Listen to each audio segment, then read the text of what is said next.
Bonjour, chers auditeurs de Radio Fréquence Paris Pluriel dans le 106.3 FM et aussi par l'internet www.rfpp.net. Para nuestro auditorio hispanoparlante del planeta, pues estamos dando comienzo a esta emisión de Aquí Somos, Aquí Estamos, correspondiente a este domingo 30 de mayo, el último domingo del año 2021.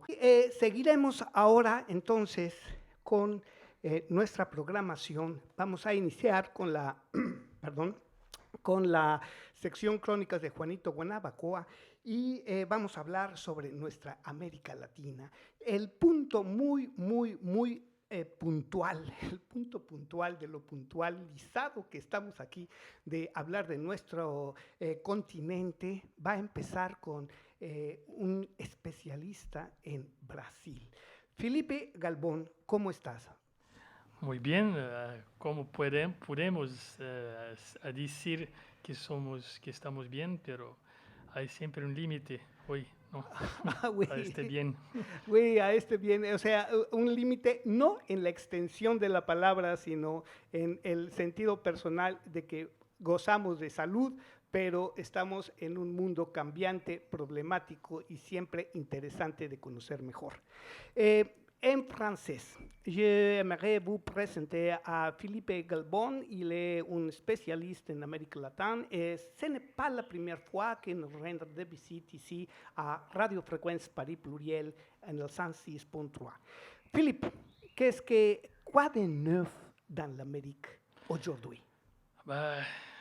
C'est compliqué et les nouvelles qui nous parviennent de l'Amérique latine en ce moment ne sont pas en général bonnes parce que le continent, disons, avec le leadership du Brésil, comme toujours, est en train de mettre en scène malheureusement une catastrophe humanitaire, si vous voulez, parce que il y a la crise de la pandémie, la crise sociale et la crise économique qui suivent à la pandémie, et en même temps une vague de révolte populaire qui, envers le gouvernement en place et qui sont confrontés avec beaucoup de violence. Donc je pense notamment à la Colombie et au Brésil d'hier. Oui, y son des mouvements sociaux que on ha frappé a todo el continente. Debo decir que no tenemos ahorita noticias del seguimiento de la demanda que se hizo en el Tribunal de la Corte de Justicia en La Haya, acusando al presidente Duque y al expresidente de ese país hermano de la Colombia, pero que las manifestaciones hoy día siguen y que hemos traído pues el testimonio directo de amigos de Bogotá y de Medellín. En Tuca, Felipe, un poco en español, la situación que se vive en esas fronteras hermanas del Cono Sur. ¿Cuál es tu punto de vista? ¿Cómo podríamos enfocar esta, fuera de lo que puede ser una noticia que esté al alcance de los más medias, sino una interpretación del ciudadano de a pie, de lo que pasa en nuestra sociedad? Yo creo que la América Latina se ha transformado en un ejemplo para Europa y otros países desenvolvidos, que son ricos, de Europa y de Estados Unidos, un ejemplo a ver cómo la desigualdad social y cómo la tensión social pueden llevar a una revolta popular que hay un potencial muy sangrante, muy catastrófico para los pueblos y para la democracia. Entonces, creo que lo que pasa en América Latina no es solo importante para los latinoamericanos, pero creo que también para las personas de otros países, como un ejemplo, como un espejo, para ver dónde podemos llegar. Creo que en Francia, no vamos a hablar de Francia por el momento, pero creo que en Francia muchas personas, muchos franceses empiezan a percibir eso. Bien, yo creo que sí, y que es necesario, porque no es nada más el enfoque simplista de que los países del tercer mundo somos el paraíso de recursos naturales, sino también que nuestra región, concretamente América Latina, ya tiene participación política muy de peso en todo el país.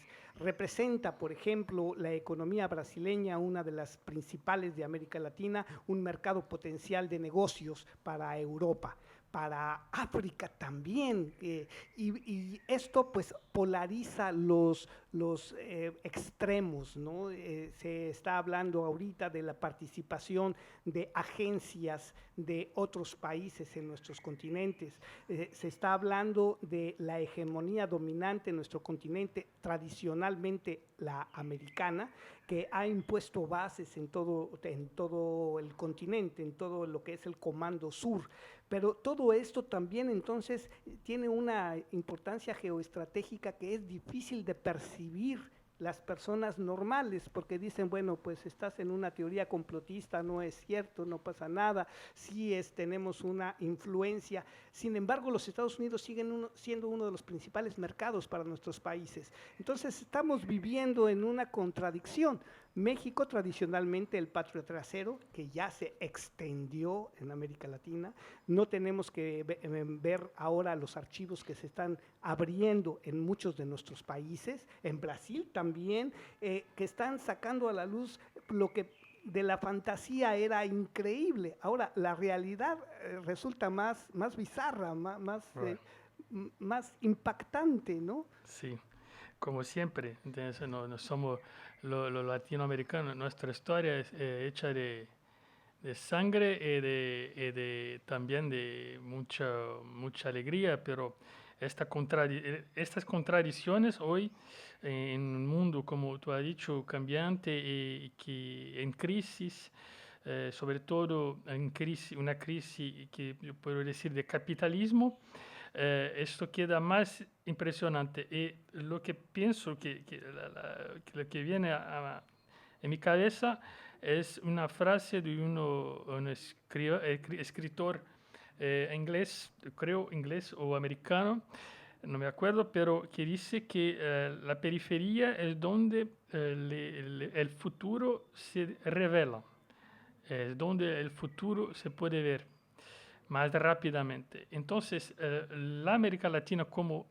la periferia del capitalismo, la periferia y al mismo tiempo de países importantes, como ha dicho, países muy grandes, con mucha gente y con economías muy potentes. Es más claro de ver cómo los resultados, disculpa, del capitalismo salvaje actual puede hacer en la sociedad. Esto es decir que la sociedad en el límite es destinada a se desintegrar en grupos, en una élite cada vez más rica, y un gran grupo de pobres que se pelean entre ellos. Entonces, por ejemplo, yo pienso en Colombia, empecé a leer un poco sobre Colombia, porque, sabes, en Brasil tenemos esta cosa que no es buena de no mirar mucho para América Latina, pero mirar mucho para Estados Unidos y Europa, cuando que nuestra realidad es muy ligada. Pero entiendo que hoy en Colombia, por lo que sé, 40% de la población vive en pobreza el gobierno autoritario de Duque intenta pasar medidas para aumentar los impuestos. Entonces, como los impuestos para las empresas, mientras estos impuestos para las grandes empresas se reducen los impuestos sobre la comida, irían a aumentar. Entonces el pueblo salió a la calle y lo que vemos es una reacción absolutamente violenta. Hay 40 personas, lo que sabemos, muertas en las manifestaciones populares. Esto está peorando. Lo que veo es que la única manera de poder contener la revolta o de poder mantenerse en el poder este proyecto de masacre de pobres es a través de la violencia. Ellos han comprendido eso y están por ahora en Colombia, pero en Brasil ayer decenas de millares de personas fueron a la calle para protestar. Hay episodios algunos episodios de violencia, pero aún no tenemos grandes manifestaciones, pero creo que van a grandir, y cuando van a grandir es cierto que habrá violencia. Claro, y sobre todo porque la historia reciente de movimientos armados en Colombia aún no se ha sanado, no se ha subsanado. Las personas que entregaron las armas han sido asesinadas en algunos puntos, las personas que entregaron las armas no se les ha dado lo que en la amnistía, entre comillas, se les aseguró que sucedería. O sea, la herida está abierta y eso es muy. Pero a mí me gustaría preguntarte cuál es tu parecer de esta situación enfocada desde otro punto de vista. ¿Por qué las derechas han accedido al poder? ¿Cuál es la guerra mediática en la que estamos sujetos? Porque estaba leyendo un libro ya de Paulo Freire, el pedagogo de pues, origen brasileño de por sí, y muy comprometido socialmente, en que estaba diciendo que esto ha sido producto de un sistema de educación, de un sistema que él ha discutido en todo el mundo y que, bueno, entre paréntesis, pues yo recomiendo a nuestros escuchas que lean Cartas a quien pretende enseñar de Paulo Freire, porque Freire se dice, Sí. ¿Cómo lo pronuncias? Freire, sí. ¿Verdad? Porque, pese a que este libro de reciente cuño se ha reeditado últimamente, pues nos está dando el punto de vista a esto. Mi pregunta, ¿cuál es tu percepción, el por qué y qué ha sucedido en la sociedad para que de manera general las derechas estén accediendo al poder? ¿Qué nos pasa en las izquierdas? Muy complicado. Voy a intentar hablar un poco en español y después en francés. Si tú oui, bien sûr, c'est en français, c'est un mélange. C'est le sujet, c'est très important. Très important. Et heureusement, les écouteurs ici en France, on parle espagnol, bien sûr. Ce n'est pas comme aux États-Unis, que si tu parles espagnol, tu parles et que quelques personnes te comprennent. Ici, c'est un petit peu plus difficile, mais c'est la langue après le chinois, que c'est plus parlé dans le monde. Donc, en Brasil, on parle portuñol. C'est ça, es verdad. Bon, por tu pregunta, voy a intentar responderla, contestarla, pero no es simple, porque es una respuesta que yo, por ejemplo, y creo que muchos, construimos. Y eso es una cosa dinámica, Sí, este es un punto de vista en un momento dado. Y hoy creo que la principal causa de que la derecha vence, es porque las izquierdas han perdido. ¿Qué han perdido? No es solo perdido, no es perder una elección, ¿no? No es eso, es perder la conexión, la ligación con el pueblo pobre de todas las periferias del mundo.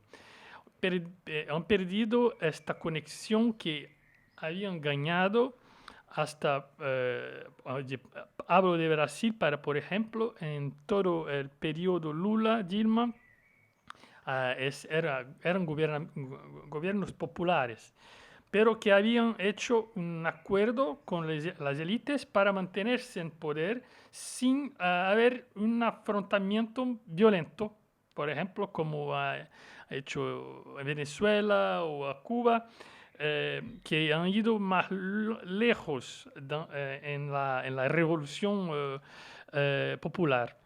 Entonces hay un momento donde este límite se aparece. Se aparece en Brasil en 2016 con el impedimento de Dilma Rousseff, que hay muchos factores que explican por qué ella ha sido impeachada, impedimento, destituida, pero el principal, para mí, mi visión, es que el límite había sido franqueado. Ella era una persona que había ideas de ir más lejos en este proyecto y de hacer reformas fiscales que no serían estas que Duque quiere hacer, reformas bancarias. Había una serie de cosas que intentaba hacer, pero no logró. Cuando logró, había una crisis también económica, y esta crisis económica la ha hecho hacer concesiones a la derecha. Y cuando ha hecho concesiones, abrió una puerta y las élites y el media y todo se unió para tomar el poder. Con medidas no muy claras, con medidas que son muy contestadas. No hablamos de un golpe de Estado blanco, un golpe de Estado parlamentar. Entonces, poco importa, esto no había más fuerza política, Dilma. Lo que pasó es que la izquierda no se radicalizó cuando que era para se radicalizar. Era cuando el sistema no le permitía hacer lo que estaba destinada a hacer. En lugar de se radicalizar y decir, ahora vamos a hacer, cueste lo que cueste, y ir con las personas, la población, los pobres, a decir cada día en las favelas y pasar este mensaje, no. Se volvió con los partidos en conversaciones institucionales y finalmente, ¿quién se radicalizó? ¿Quién se radicalizó? Fue la derecha extrema, la extrema derecha popular, que es encarnada por Bolsonaro. Entonces, Bolsonaro caminó todas las periferias que puede imaginar desde 2017 hasta 2018, cuando fue el hecho, quand il fut élu président. J'ai passé un peu en français, bien sûr. Et quand il fut élu en 2018, même la droite n'attendait pas ça. La droite traditionnelle n'attendait pas la venue de Bolsonaro. C'était un phénomène qui s'est avéré à chaque fois plus populaire, qui est un phénomène, disons, qu'on peut appeler populiste, mais je pense que ça va au-delà de ça. C'est un mouvement avec des allures révolutionnaires d'extrême droite fasciste qui anime disons, le sentiment et les instants les plus primaires. La colère, c'est la première c'est les premiers de ces sentiments. Et je pense que c'était sur cette colère, basé sur cette colère, sur cette envie de changement, sur cette envie de rupture, que Bolsonaro a été élu et qu'il continue d'avoir une bonne partie de la population qui le supporte. Et avec ça, un discours un peu presque messianique c'est moi qui va changer, qui va détruire les institutions. Et donc, vous voyez, on s'est fait, enfin, la gauche s'est fait récupérer ces discours de rupture. Se ha fortifié. Ouais, y ¿qué pasa? Es que hoy es muy difícil de recuperar esto. Es que pasa es que la izquierda, no solo en Brasil, pero creo que mismo en Francia vemos ciertas partes de la izquierda que quieren defender un sistema que las reyecta. ¿Entiendes? Entonces es incomprensible para mí. Bueno, y también es muy complicado porque te voy a decir, habiendo conocido ya a nuestros políticos, me refiero en manera general en América Latina, el hecho de negociar paz y tranquilidad por desarrollo social es un conflicto. Sí. El desarrollo social basado en un capitalismo decadente, como lo tenemos, que está impuesto y condicionado por grandes organizaciones como Banco Mundial, etcétera. Toda esa situación condiciona. Pero también obliga a tomar medidas, pues vamos a decir, de organización social como la paz. Pero, ¿qué es lo que pasa? Que también el capitalismo, el negocio de la guerra, se está convirtiendo en motor mismo del sistema y los soldados son mercenarios, pero son criminales organizados. Exactamente. Y tenemos entonces un mercado negro que es el que se está considerando en todos los países, porque aquí también han tenido episodios muy fuertes, de ver ese recurso económico generado a través de la violencia. Llámese venta de armas, venta de drogas, tráfico de... Bueno, yo quisiera decir que son más de 22 rubros de criminalidad organizada que han llevado a niveles de competencia con el Estado. Y no dudo en que haya ya países en los que el capital privado, entre comillas, ilegal, sea más fuerte que la fuerza social del dinero del Estado. Sí, y tú has dicho el Estado, y eso me hace pensar a un gran pensador brasileño, un filósofo, que era marxista y que ha estado uno de los fundadores del PT, de Lula, y después salió. Pero él dice que el crimen organizado es la origen del Estado. Sí, son los más organizados. Sí, il dit le crime organisé est l'origine de l'État. Paulo Arantes dit ça. Et qu'est-ce qu'il veut dire par là? D'après ce que je comprends, ce qu'il dit, c'est parce que c'est un penseur qui a une pensée très développée. Et il dit, c'est très simple.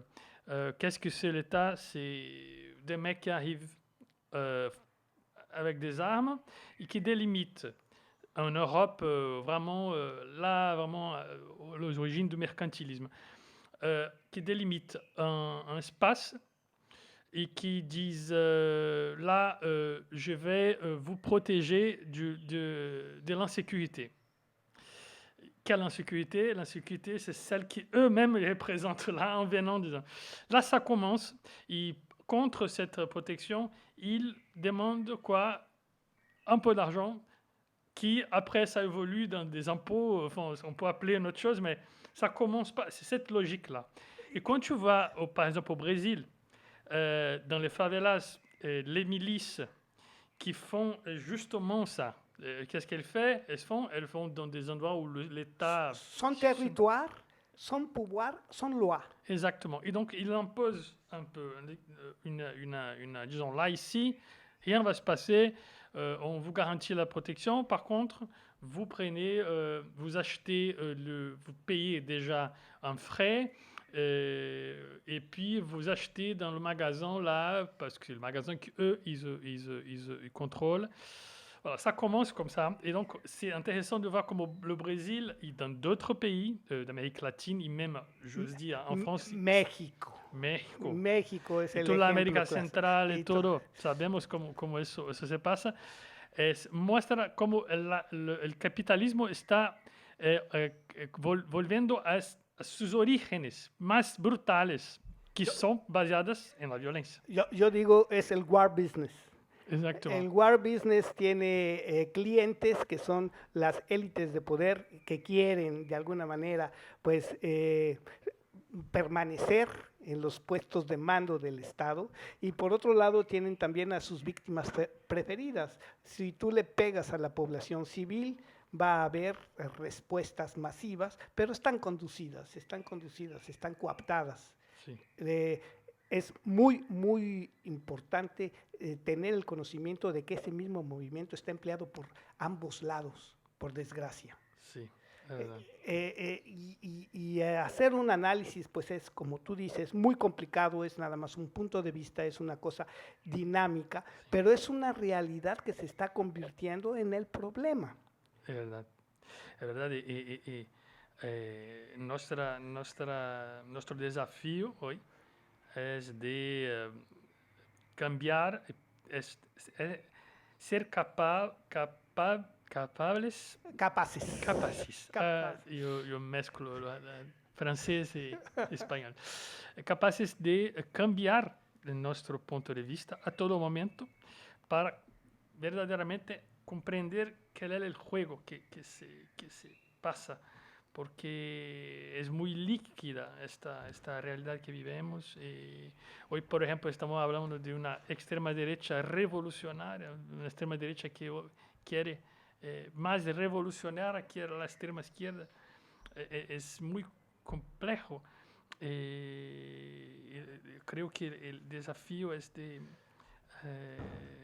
face a la catástrofe, que a cada día una nueva catástrofe se pone en juego face a nosotros, es de no agir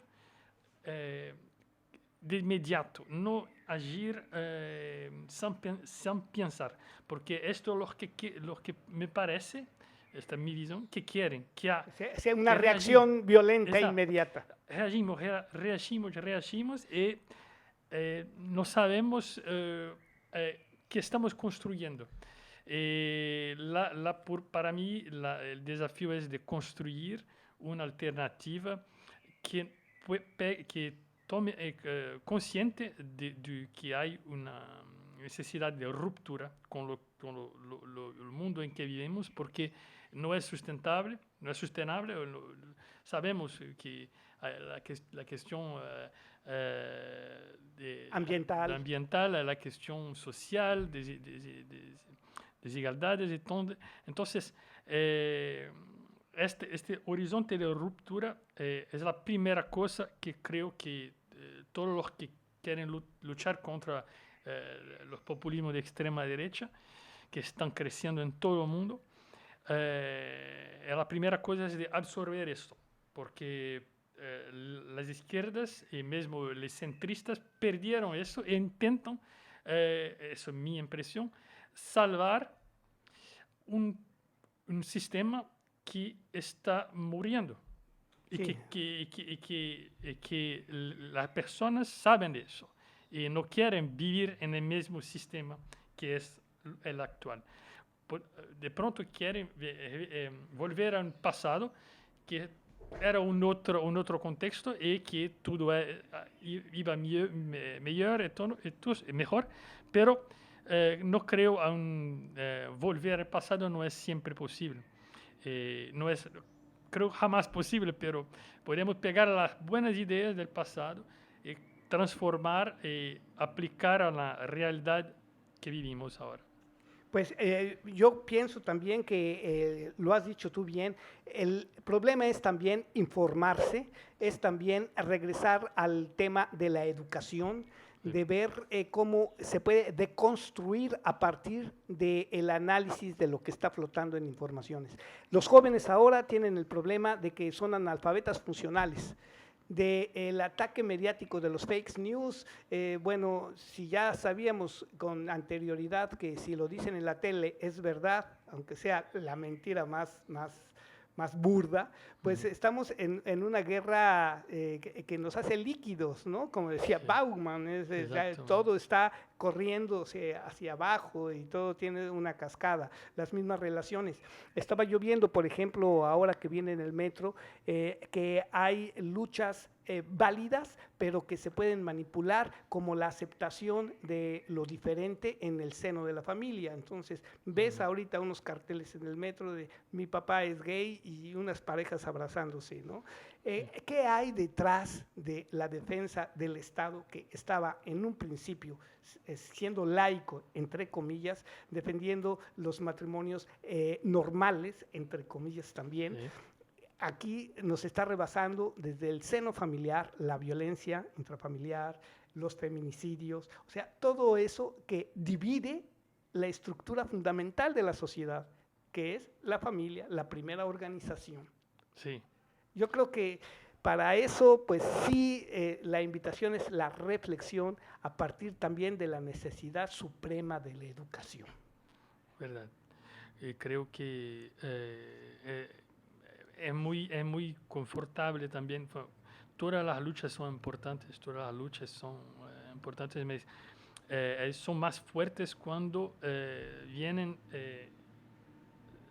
juntas unidas por un ideal de igualdad, pero un ideal fuerte. Un humanismo Mas integral. exactamente, porque la verdad es que para la derecha se entiende, no hay problema de hacer compensaciones dichas identitarias o una compensación. No es eso que está en juego. Lo que está en juego es todos los oprimidos, la conciencia de la opresión. La conciencia de los oprimidos es saber quién son los opresores. Y tenemos que repegar este vocabulario y, claro, como dice, unir todas las luchas, pero detrás de esta cosa suprema que es la opresión y los opresores, este antagonismo que me parece que los poderes quieren apagar. Eles quieren apagar. No, no hay problema, estamos todos juntos, los gays y los diferentes. los diferentes, y no van al fondo del problema. Exacto. Yo creo que pues esto es una invitación a que sigamos hablando de este tema. Yo te agradezco muchísimo. El tiempo es aquí un asesino. Agradezco también, Juanito. Cuando quieras, estamos ahí para continuar nuestras conversaciones. Y sobre todo decir algo muy importante. No es nada más una crítica a lo que pasa inmediatamente como una reacción inmediata, sino tratar de ver desde el punto de vista social del ciudadano de a pie, cómo podemos interpretar las noticias, cómo podemos invitar a la reflexión, cómo podemos dar testimonio a diferentes manifestaciones. Tuve la fortuna de tener testimonios directos desde Medellín y Bogotá. Todo esto que vivimos la gente de a pie. Sí. Aquí en París tenemos una problemática también muy fuerte, los inmigrantes, los latinos. Tenemos que hacer uso de la palabra, aprovechar estos medios que nos permiten expresarnos, pero también hay que dirigir la manera. Me estaba preguntando una persona, oye, ¿tú qué defenderías? ¿Defenderías contra los feministas? Yo le dije, es que vamos a defender el valor supremo, la dignidad. Y la dignidad es lo primero que se acaba cuando te acaban de detener y te golpean indebidamente. ¿Verdad? La dignidad se pierde cuando en una represión no hay respuesta a la demanda social. ¿Verdad? Si una persona, cualquiera que sea, tiene el respeto a esa dignidad, hemos avanzado. Es verdad. Sí, creo que perdemos un poco con la embrutecimiento de las relaciones, perdemos un poco esta sensación. Tenemos que conquistarla. es eso. Tenemos que conquistarla.